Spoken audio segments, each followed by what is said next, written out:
इंतहा, हवा की बेटी को कत्ल कर दिया गया।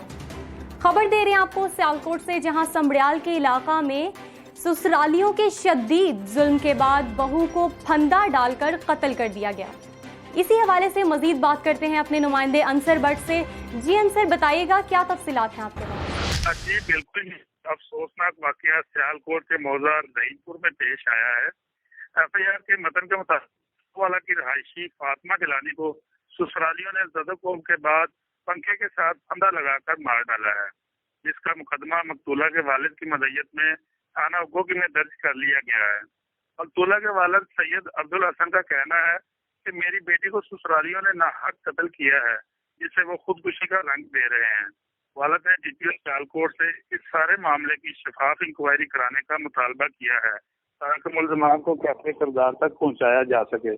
यहाँ आपको ये भी बताता चलूं कि थाना उगो की पुलिस ने एफआईआर में नामजद मुल्ज़मान को गिरफ्तार कर लिया है। इनसे तफ्तीश का अमल जारी है। जी बहुत शुक्रिया तफसीलात से आगाह करने के लिए। अपडेट कर रहे थे आपको सियालकोट से, जहां समड़ियाल के इलाका में ससुरालियों की शदीद जुल्म के बाद बहू को फंदा डालकर कत्ल कर दिया गया।